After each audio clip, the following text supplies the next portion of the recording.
இந்த ஆடிக்கு நம்ம சென்னை சில்க்ஸ்ல up to 50% off combo offer, uniform sari collections எல்லாம் சேர்ந்து சேவிங்ஸும் பிளாஸ்ட், கலெக்ஷன்ஸும் பிளாஸ்ட். நம்ம தி சென்னை சில்க்ஸ். தமிழ்நாட்டுல எல்லாமே சேஞ்ச் ஆயிடுச்சு. உங்க நகையையும் சேஞ்ச் பண்ணுங்க. உங்க பழைய நகைக்கு கிராமுக்கு 150 ரூபாய் கூடுதலா வாங்கி புது நகை எடுத்துக்கோங்க. அதே கம்மி சேதாரம் தான் உங்க லலிதால மட்டும்தான். எங்களை பார்த்து சொன்னாரு அவர், நீங்க கூலா இருக்கீங்க, உட்காந்துருக்கீங்க அப்படின்னாரு. எங்கள் மடியில் கனமில்லை, வழியில் பயமில்லை என்பதற்கேற்ப நாங்கள் மிகவும் கூலாக தான் இருக்கோம். இன்றைக்கி மட்டும் இல்லை, இந்த 5 வருஷம் போய் மக்களை அடுத்த 5 வருஷம் தேர்தலில் சந்திக்கும் போது நாங்கள் கூலாக தான் இருப்போங்கிறத தெரிவிச்சுக்கிறோம். மற்றொரு உறுப்பினர் சொன்னார், எங்கள் முன்னாள் முதல்வர் எதிர்கட்சி தலைவர்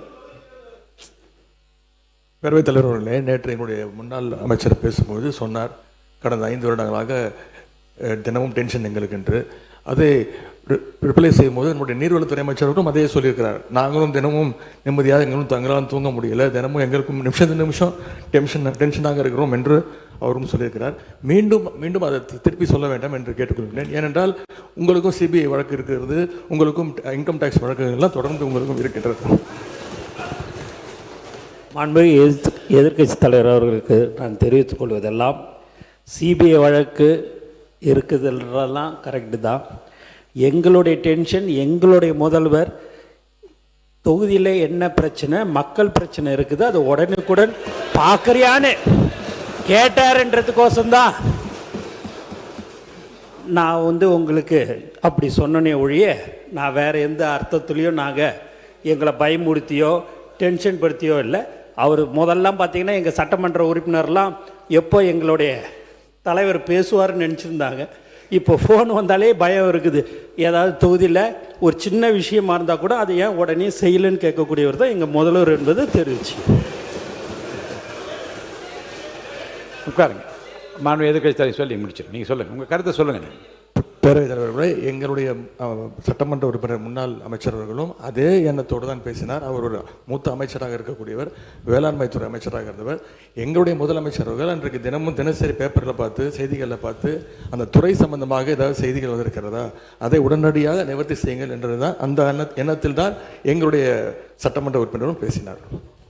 உறுப்பினர் சுகுமார் பேசுங்க. நீங்கள் நேற்று மற்றொரு முன்னாள் அமைச்சர் பேசும்போது சொன்னார், எங்கள் முன்னாள் முதல்வர் எங்கும் இருக்கிறார், எல்லா திட்டங்களும் இருக்கிறார், நீக்கமர நிறைந்திருக்கிறார், எல்லா இடத்துலையுமே இருக்காருன்னு சொல்லி பேசினார். அது ரொம்ப சந்தோஷம்.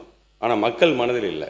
மக்கள் மனதில் இருந்தால் மட்டும்தான் இந்த சட்டமன்றத்துக்குள்ளே வர முடியுங்கிறது உங்களுக்கும் தெரியும், எங்களுக்கும் தெரியும்.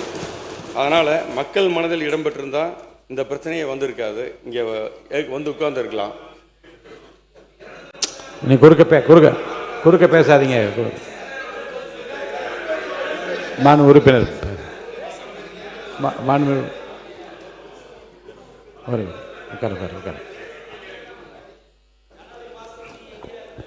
மாண்புமிகு பேரவைத் தலைவர்களே, மாண்புமிகு உறுப்பினர்கள் கடந்த ஆண்டு ஆட்சியில் இருக்கும்போது யார் கூட சுற்றிக்கிட்டு இருந்தார் என்பது உலகத்துக்கு தெரியும். எங்களுடைய ஊரக தொழில்துறை அமைச்சர் ஐபி குடன் அவர் கூட இருந்தார், பழகினார் இருந்தார்.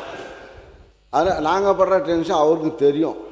நாங்கள் எதுக்காகனா மக்களுடைய பிரச்சனைகளை அன்றாடம் பார்க்க வேண்டும், அமைச்சர்களும் சட்டமன்ற உறுப்பினரும் இருக்க வேண்டும் என்று எங்களுடைய தலைவர் அவர்கள் கூறிய அனுப்பி நாங்கள் பண்ணிடுறோம். அதுபடி எங்கள் திட்டமும் மக்களுக்கு செல்ல வேண்டும். கிட்டத்தட்ட இப்போ யார் மனதிலே இல்லைங்கிறார். 1,31,00,000 பெண்களுடைய மனதிலே அவர் குடியிருந்து கொண்டிருக்கிறார்கள்.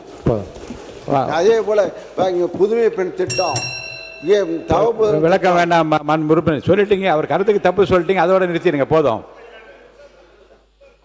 உட்காருங்க. மாண்பு உறுப்பினர் கருத்து சொல்லுகிற போது ஒரு கான்ட்ரவர்சி இல்லாமல் நீங்கள் முடிச்சிடுங்க. ஏன்னா நீங்கள் சொல்லுகிற போது மிகப்பெரிய திராவிட பாரம்பரியத்து குடும்பத்திலிருந்து வழித்தோன்றலாக இருக்கின்றீர்கள். அந்த கண்ணியத்தையும் கௌரவத்தையும் காப்பாற்ற வகையில் நீங்கள் தொடர்ந்து பேச வேண்டும் என்று நான் கேட்டுக்கொள்கிறேன்.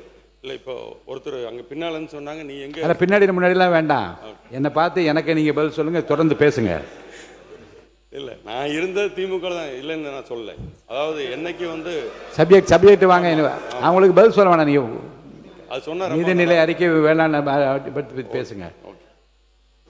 நான் எல்லாத்தையும் என்னை விட ஒரு வயசு பெரியவங்களாக இருக்கிறதுலேருந்து எல்லாத்தையும் நான் மதிக்கக்கூடியவங்க தான்.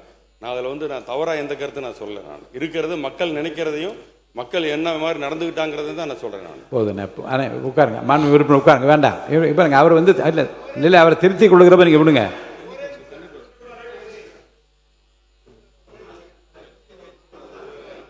கை கொடுங்க. உறுப்பினர் அவர்கள் சொன்னார், கடந்த கால ஆட்சியினுடைய முதல்வர் மக்கள் மனதிலே இல்லை என்றெல்லாம் சொன்னார். நீங்கள் வாங்கினது 108, எதிரில் இருக்கிற உங்களோட அதிகமாக வாங்கியிருக்காங்க. தனித்தனியாக பிரிஞ்சிருக்கே தவிர உங்களோட அதிகமான வாக்குகளை பெற்று தான் நீங்கள் வந்திருக்கிறார்கள். எனவே நீங்கள் அதிமுக நான் 79 72 இடங்கள் இருக்கிறது.